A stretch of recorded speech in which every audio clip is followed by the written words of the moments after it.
program was recorded at Aberdeen Group's annual Supply Chain Management Summit in San Francisco. I'm pleased to welcome Senior Editor of Supply Chain Brain, Bob Bowman. Social media are here to stay, but it's still a relatively new phenomenon in the supply chain. To talk about that issue, I'm joined today by Jeff Ashcroft, Principal Facilitator with Supply Chain Network, a facilitator of supply chain transformation. Jeff, welcome to the program. Thanks, Bob. So how can various social media tools be utilized in the supply chain? Well, there's really three major areas where there's an application for it. The first one is really for re-engaging and empowering your people. The second one is for the second most important thing in your supply chain, which is your products. And using the new connective technologies such as RFID, you can actually have your products communicating through social media. And then the third and also very critical one is functional integration. Really, over the years, you'll, I'm sure, have realized that there's a lot of different parts of the organization, even within the supply chain group, such as transportation and distribution, and there's a lot of sort of yin and yang between them. And with social media, you can integrate and sort of address some of those issues, but going even beyond that, all the other departments within the organization, it allows you to functionally integrate those, and then going beyond that actually to your suppliers and your customers and to complete the integration in that way. Well, let's start with people. How can social media truly engage the people who are working with it? Well, again, there's sort of three critical parts to that. The first one is listening and communication. Many of the supply chains today have thousands, if not tens of thousands, of people working within them, especially the global ones that extend across the world. And it's really been, I guess, a bit of a problem on how you keep those people engaged, and it allows you to listen to all those voices on an ongoing basis through social media, but also to allow you to communicate on a regular basis and also a consistent message across such a large group, which is very difficult to do, and almost take the approaches that people used to take within their warehouses and take that and extend it all the way across the greater supply chain. So that's the first one. The second one is really looking at the whole opportunity for learning and improvement. Through social media, you can actually, yourself as well as all of your employees and other people beyond in the wider supply chain, actually reach out and continuously listen and learn about new opportunities and ideas for improvement, and then using the social media tools, work together to actually implement those changes. And then the last one, relative to the whole people side, is really giving the individual back their voice. It really has been a situation, as I described earlier, of these large organizations where if a person has an idea to make a change, it's very difficult for them to get that idea out there, get that idea heard, and bring about that change. And it can be a very frustrating thing. If you go to work every day and you see the same problem happening over and over and no one's really listening. With this, you can literally get that idea out there, and then other people, even in other distribution centers, can look at that idea, listen to it, and support it, and then help to bring about that change. What kind of social media tools specifically are we talking about that are of real value to a company and its supply chain?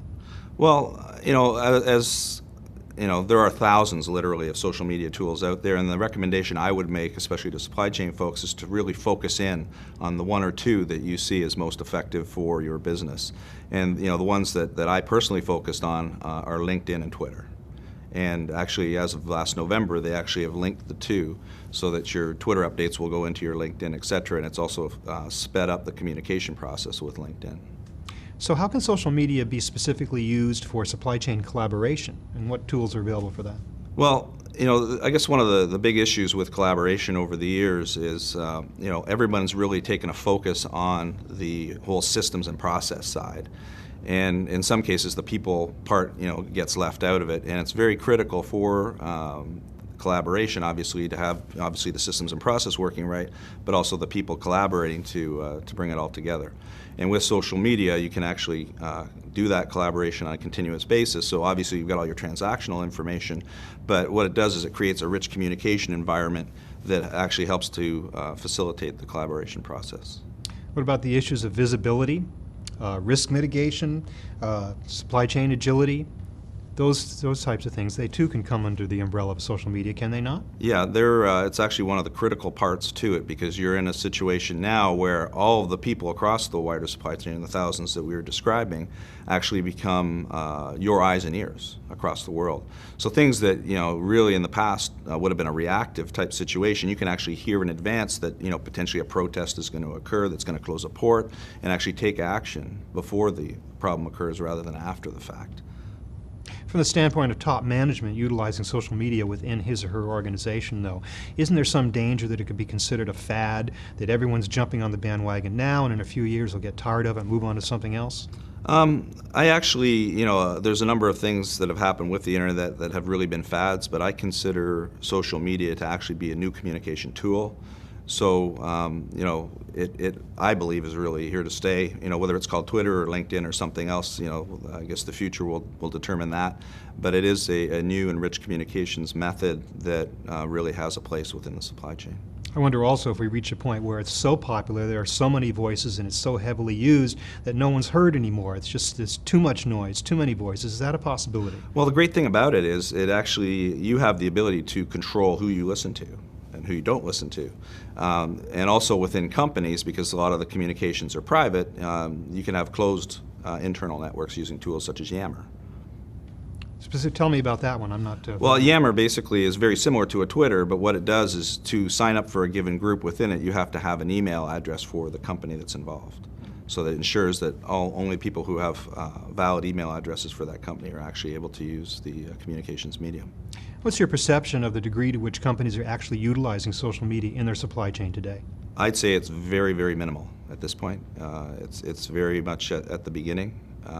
But I believe companies that actually jump out ahead and start to embrace it will put themselves in a very strong position from a competitive advantage perspective. So somehow we'll find a way to cut through all the noise to what's of true value at some point. Yeah. We can hope. Yep. Yeah. Well, Jeff Ashcroft, thank you very much for sharing your views on this whole issue of social media in the supply chain. Okay, thanks, Bob. Jeff Ashcroft of Supply Chain Network has been talking to us about the social media. Thank you very much for watching.